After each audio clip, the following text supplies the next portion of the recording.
All right, and I believe we're live. This is a midnight stream, which is not that unusual for my channel because I'm an insomniac. In case you're wondering, this is a lozenge that I'm that's in my mouth. Uh, cherry cherry cough drops. Hey GW, and I have lozenges because I'm a little bit under the weather. This is the first time I've actually been sick in a little over 2 years. Hi, Inky. Good to see you. Hello to everyone who's trickling in.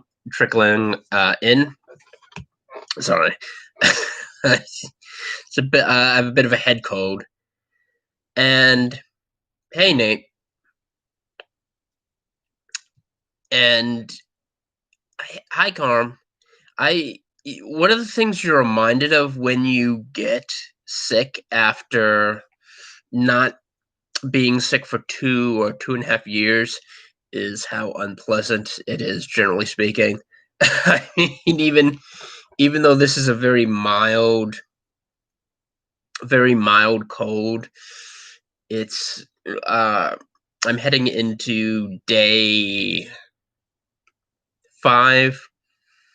I realized I was sick on Thursday, and this is day 5, and it's still lingering. But thank goodness it's not more serious. It's it's not it's not the flu, as best I can tell, because usually when I get the flu, and I've had the flu twice in my life, I'm incredibly sick. I feel like what do they call that? Walking death. It's one of those things. I don't know how many. I mean, I'm sure all of you have had the flu at one point or another, and it has various effects on people. Some people, and this is why I was always kind of surprised when people were trying to minimize influenza when COVID made its landing in the United States. They were trying to say, "Oh, these people who are comparing it to the flu are idiots. They're not. This is not the flu," and they were trying to make the flu sound like it's a seasonal allergy, or they were trying to. Hi, Carolina or Carolina. I'm sorry, I pronounced your name like it was the one of the one of the two southern states. That was a bit odd.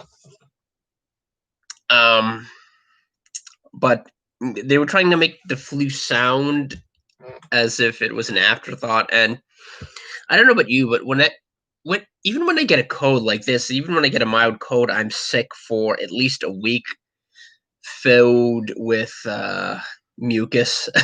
I don't want to. I Apologies for those of you who might be eating, but my sinuses are clogged. I feel pretty bad, but when I get the flu, it feels like I'm about to depart. It, it really does feel awful. I can barely walk, at least for the first couple of days. Hi, Jonathan. Um, it feels like I can barely walk. I'm non-ambulatory for at least 2 or 3 days,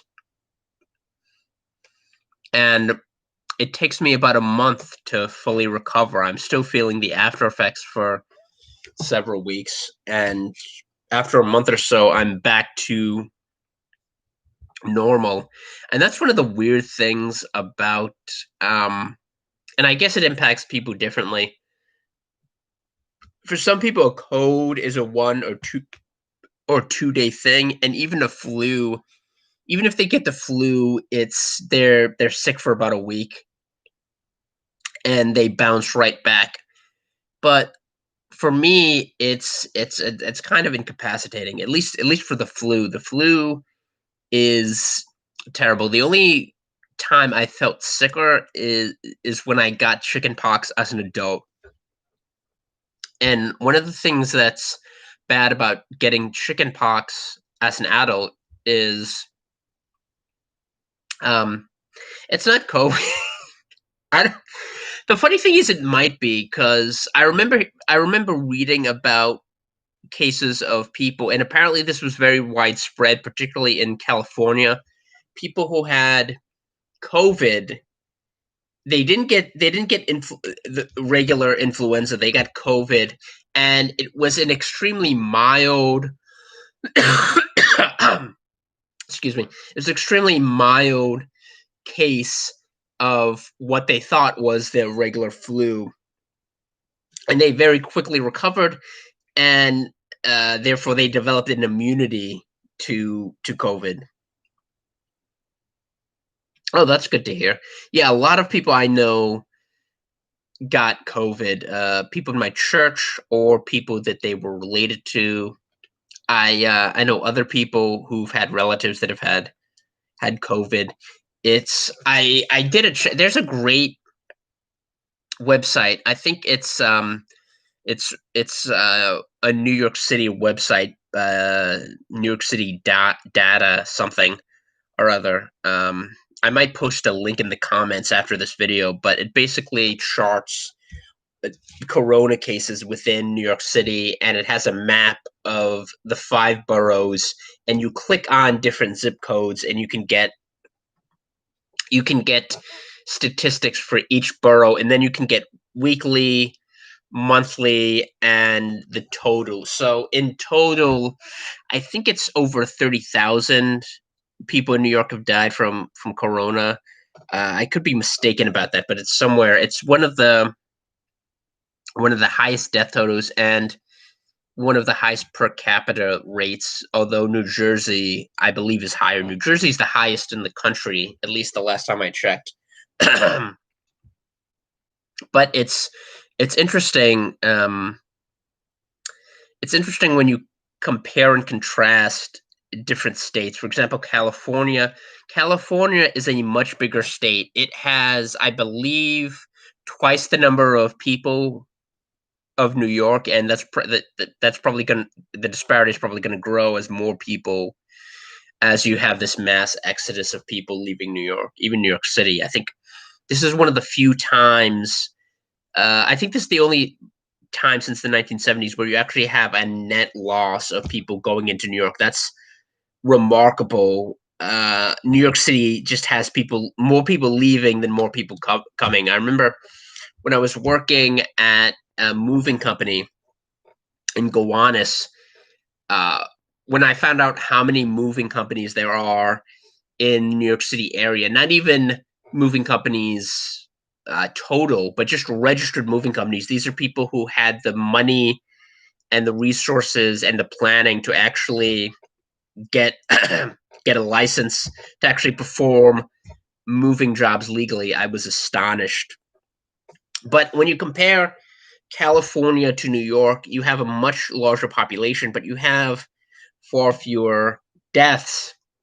And to say that that this isn't a commentary on the poor leadership in New York is not that California is being led by rocket scientists, granted, but I mean it's it, you're just willfully ignorant if you say that it has nothing to do with the consequences. I mean,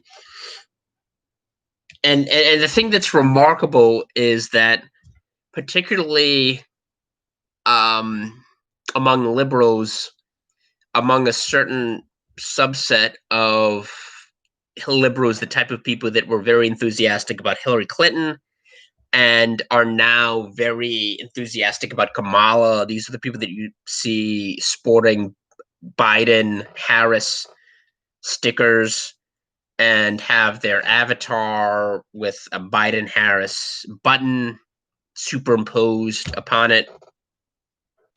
Um, among this sect, they love Andrew Cuomo, despite the fact that, by all evidence, and this is discounting everything else that's occurred in his 3 terms in office, you judging strictly by his response to the coronavirus, he has been a miserable failure. Oh, that's nice to know. Um, yeah, there are much better places to live than New York City. This is a bit of a tangent, but someone uh someone brought this up, and it's very Kamala. Well, I pronounced Carolina wrong too, so it's not it's this isn't a racism thing. Yeah, New York City was cool. There was this moment, and this was popularized by Carrie Bradshaw and Candace Bushnell in that popular HBO comedy, which they made I think 2 or 3 films out of. But maybe I am. That's something to consider, Nate. Um, it was New York City was popularized as this glamorous beacon, um, where women walked around in Manolo Blahniks, and you had people going to brunch at these uber expensive restaurants in Soho and the Flatiron District. And this was a reflection, I think, of this I want to say 2 decade or so renaissance you had in New York City, where the city had come full circle. It had started out in the 1970s on the brink, not even the brink, basically essentially bankrupt. The city was insolvent. You had that famous headline in the New York Post, Gerald Ford to New York City dropped dead. And supposedly this contributed to Ford losing a very narrow election to Jimmy Carter. Um, you had that state. It was the Bronx is burning, and later on they would make they would make a television show, a drama based on that about the New York Yankees and the 1970s New York. You had multiple you had thousands and tens of thousands of arsons. In fact, Son of Sam, before he decided to become a serial killer, he had been setting hundreds of fires. He was I, I, I believe, the chief arsonist in New York City, and no one caught him because there were so many buildings on fire that you could just go out and set hundreds or even thousands of fires to storefront properties, and no one would know. It wouldn't first of all, there weren't the resources. The police department didn't have the capacity to search out these people, and a lot of it was ascribed to insurance fraud. So you had places like the Bronx, which is an entire borough, albeit the second least populous borough, but nevertheless, it's part of New York City. And you had an entire borough where just a third of the property was just burnt out, was just reduced to cinders, and no one really cared. And then when Giuliani came in, he appointed Bill Bratton as police commissioner, and then his successors instituted broken windows policy, which was a theory developed by James Q. Wilson, and I forget who the co-author of that essay was, but basically you crack down on lower level quality of life crime, and then that it has this cascading effect where you stop someone who's jumping a turnstile or doing graffiti and he has an outstanding warrant. So therefore you're cracking down on so-called petty crime, but by doing so, you're really staunching the the blood. You're stopping the major crimes from occurring, because these people also have outstanding warrants for robbery, maybe even for arson or what have you. So you're arresting people who are career criminals and putting them behind bars. And now we've come full circle back to the 70s, but it's worse than the 70s, which I'll get to in a minute. But now we have um what's her name, the the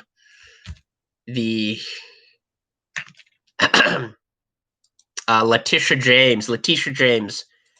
um she just issued a report, and this is a woman who's the incumbent attorney general. This is the woman. And when you hear people complaining about George Soros and you think they're conspiracy nuts, just consider this. She's this sitting. It is worse than the 70s. I'll get to that in a minute.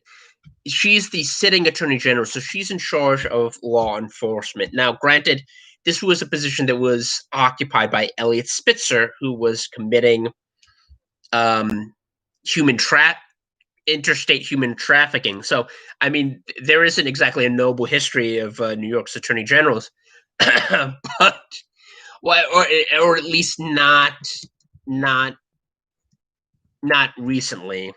I mean, uh, you know, but this is someone who's attorney general, who's in charge of law enforcement. She just came out with a report essentially saying if cops shouldn't be involved in traffic stops, and the basis of this was a law enforcement officer who shot someone on the highway. But the underlying issue is basically she doesn't want people who have outstanding warrants to be arrested during a routine traffic stop. So she's basically saying, unless you're caught in the act of stabbing someone to death, or and basically that's what it takes now in New York, and particularly in New York City with the bail reform laws. You have to be arrested in the commission of a crime like attempted homicide in order to actually be put behind bars and stay there. Otherwise, you're just going to be released. You're going to show up, you're going to be detained for less than 24 hours and then be released into the general public, where you can commit where you can commit more heinous crimes. So we have an attorney general now in New York saying you should basically be allowed to be a hardened criminal, and the police should not interfere with your daily activities. And so New York City, this is why New York City now has excuse me, skyrocketing crime, um, skyrocketing homelessness. This was another aspect of the Giuliani era that's underappreciated. I remember going to this toy store, Polk's, back in 1992 with my father, and this was during the Democratic National Convention during the Dinkins administration in 1992. This was about a year and a half before Giuliani was inaugurated, after he had won the mayoral election. And you saw rows of homeless people as you got into the city. And the reason was they had all been pushed out of Midtown, because so that the Democrats, it's kind of like what New York City still does this. They pay people to go to other states. So those of you who live in small towns and you see vagrants that have a New York accent, that might be the reason. And a year before the World Trade Center bombing, that's a good point. The World Trade Center bombing was the first time I actually became aware of Islam as a religion slash ideology, I would say, because I had been and it would be a few years before I actually started studying it, but I became aware of it back then. But so this is what's happening. The Giuliani era is basically it's been effaced, and you would think, oh, we're going back to the 70s, but I would argue that it's actually going to be worse than the 70s because during the 70s, you had the germination of what would become the New York Renaissance. You had this. You had you had things that would would later on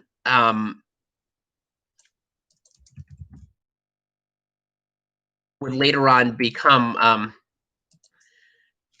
basically like an efflorescence of New York City culture. So the 1970s was when, and you can see this if you watch documentaries about New York City during the 1970s and transitioning into the 1980s. What was the catalyst for New York recovering?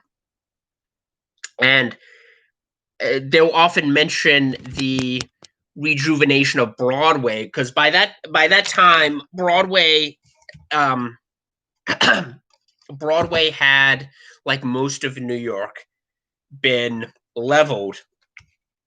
But what you had certain very you had certain visionary directors and producers, people who were willing to invest the money and the resources in order to revive what is a staple of New York City culture and the New York City economy. And one of those people was the man behind a chorus line. He was this actor who basically had the idea to invite dancers and actors and people who were immersed in musical theater. Is it buffering? Oh no. Uh, I can't really do anything about that. But he invited all these people who were involved in musical theater whose vocation was acting or dancing, and he invited them to tell their stories, and he recorded all of these stories, and eventually out of that he synthesized them and created characters that would become a chorus line. And this was one of the things that that jump started a revival of Broadway. So even during the 1970s, even when you had Son of Sam, you had serial killers and arsonists, and just the daily plague of crime and dirt and pollution and the backwash that is in New York City.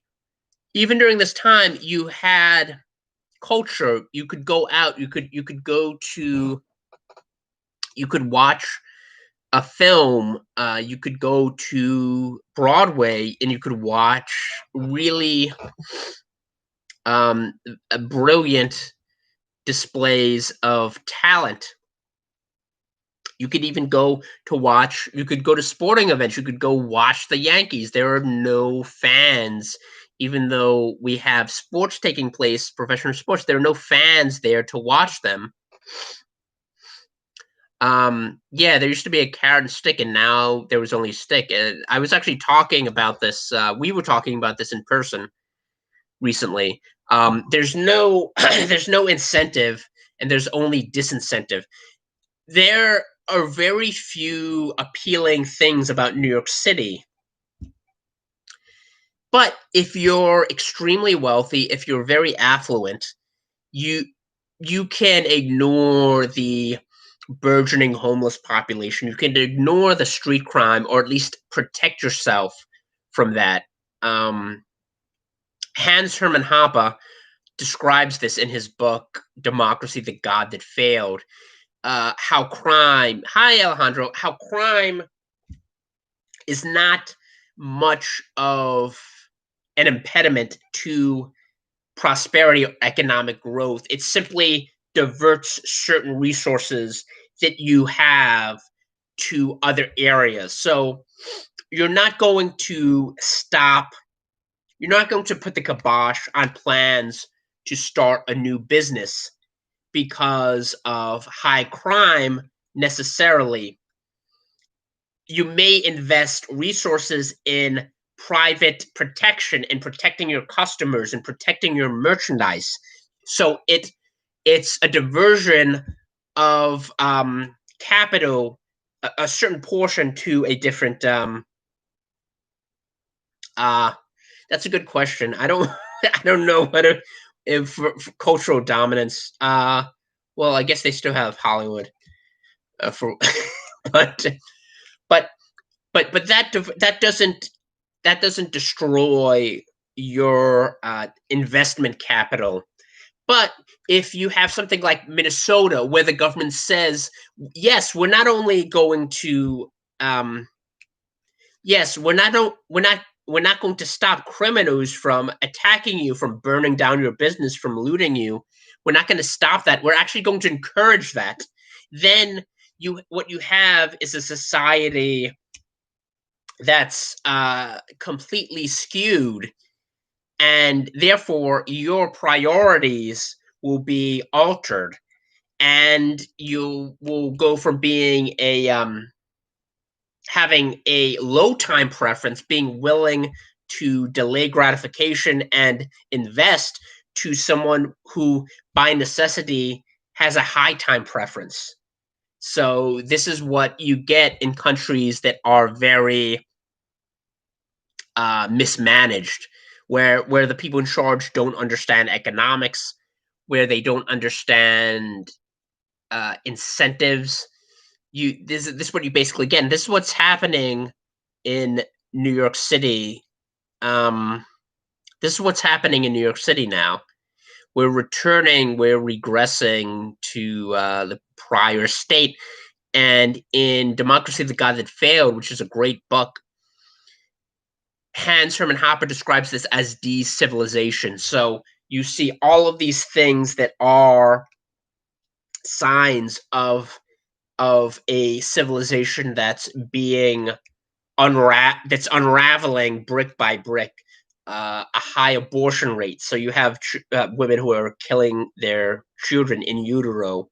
You have very a lot of very short-term, high preference, high time preference behavior. You have people marauding all over the streets, and you don't have. That's true. It does. It does. I think more. I think for African Americans, there's a higher abortion rate here than there is a live birth rate, which is astounding, but it's accurate. You can check. Even the Guttmacher Institute, which is a pro-abortion lobbying group, has statistics, and they'll say, yeah, that's what's happening. Devo, is that what Devo? Okay, I'm gonna admit that I'm an idiot here. Right?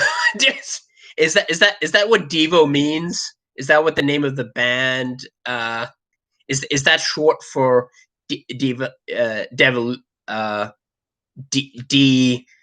evolution? Is that okay?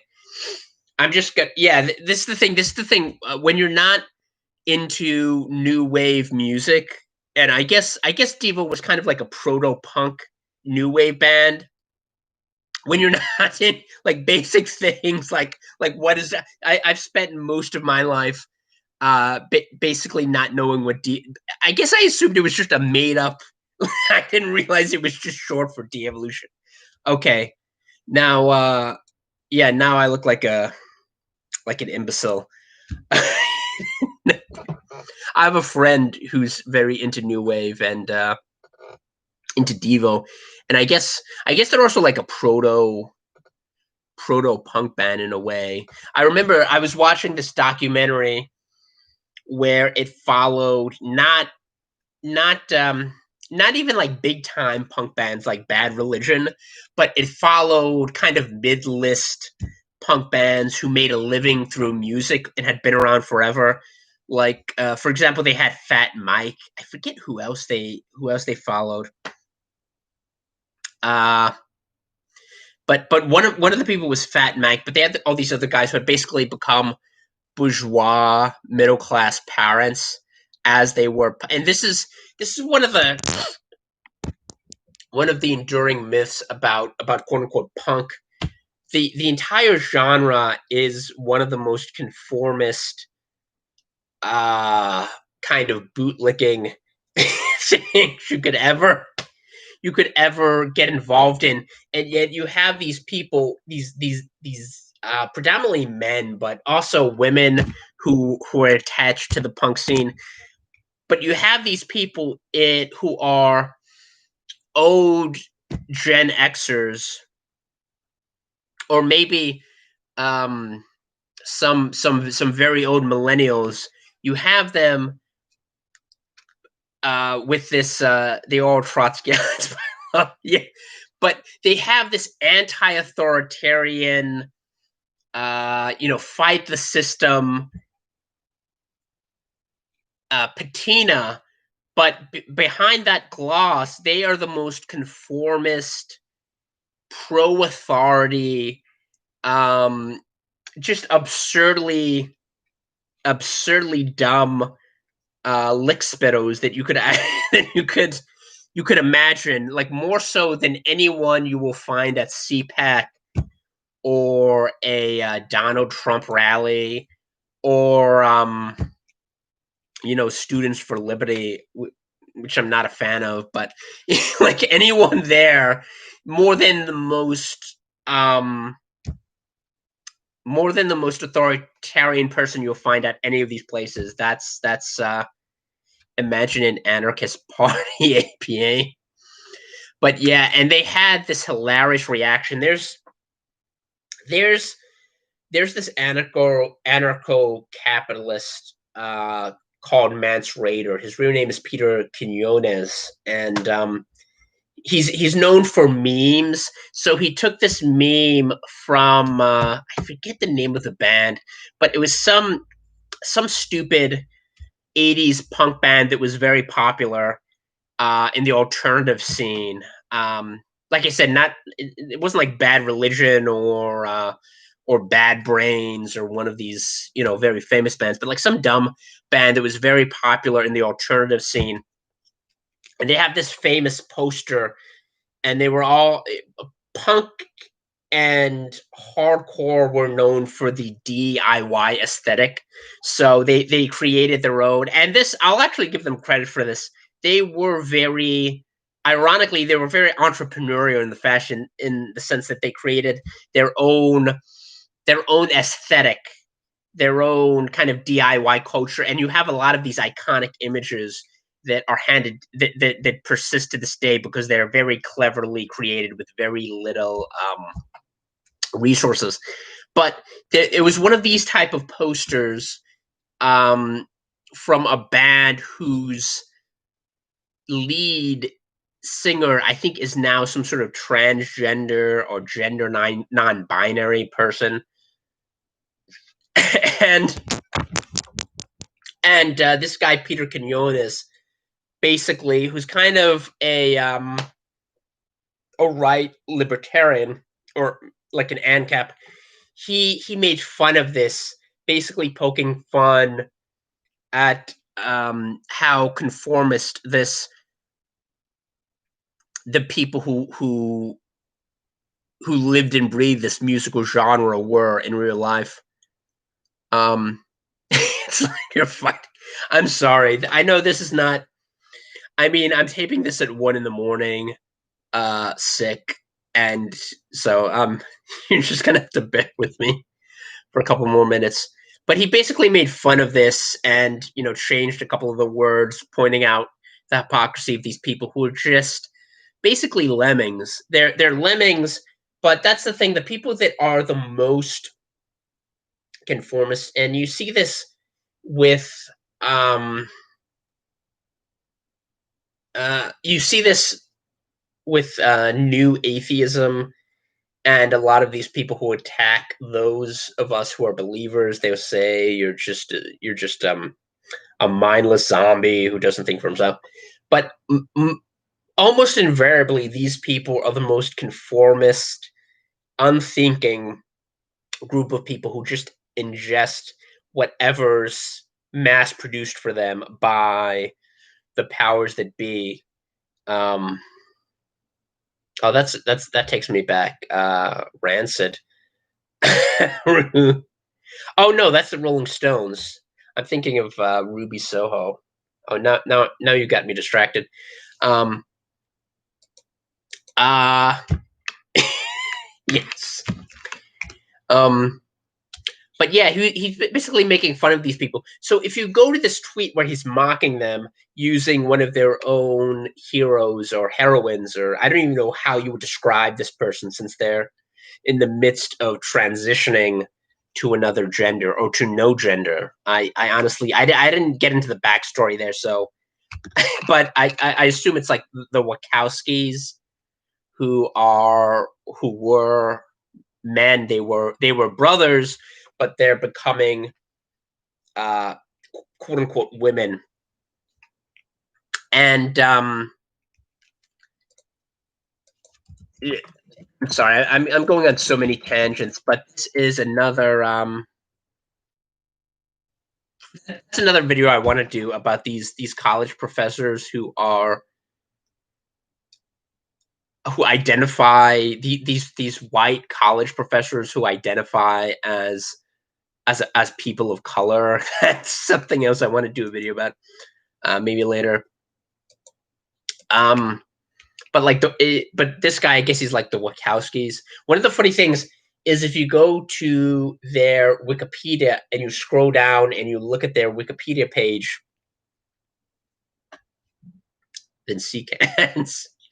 um, if you go to the Wikipedia page, it describes them as brothers.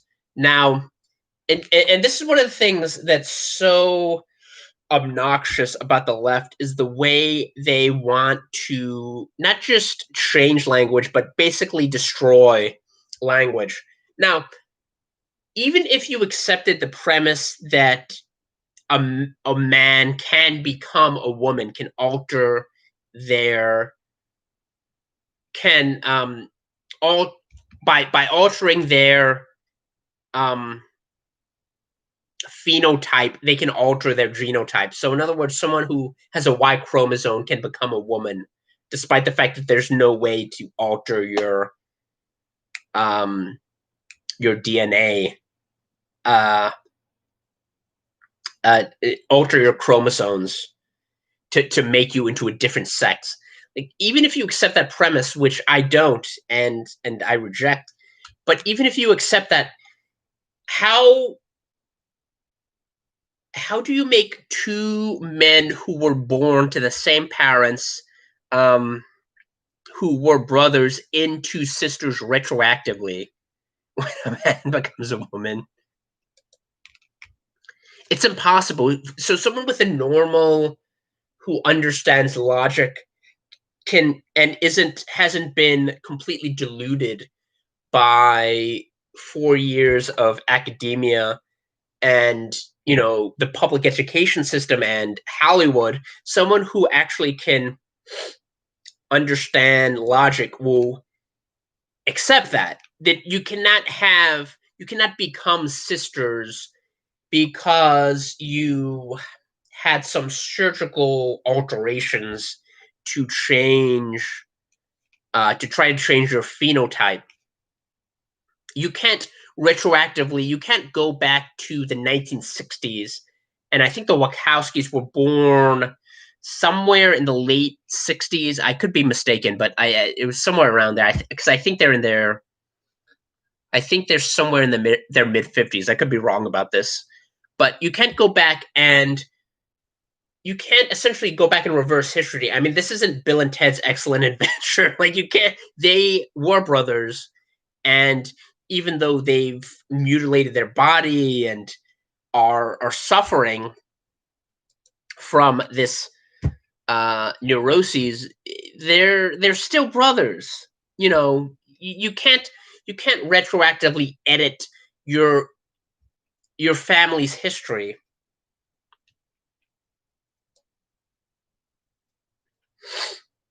Um, autogynophilia. Yeah.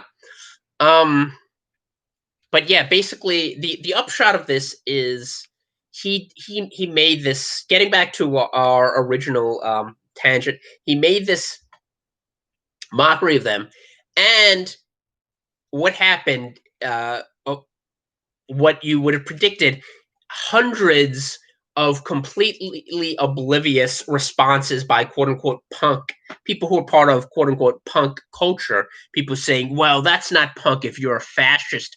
Being able to mutilate your genitals and pretending that you're someone of the opposite sex is what punk really is. So they basically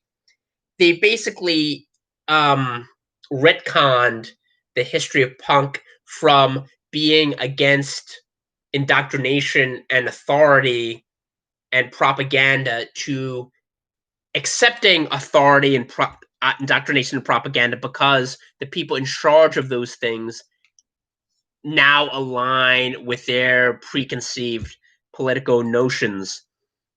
It's uh, it's mind-boggling how oblivious these people are, but it's not that surprising. Okay, I've gone over 40 minutes now, and it's been a long video. I know I haven't streamed in over a week, so maybe it's appropriate, but I think I've had, I think I've, I think this is good, and I will see you all next time. Thank you, Matthew, Air Church, Jonathan, Nate, all of the mods, and Inky, and I will see you soon.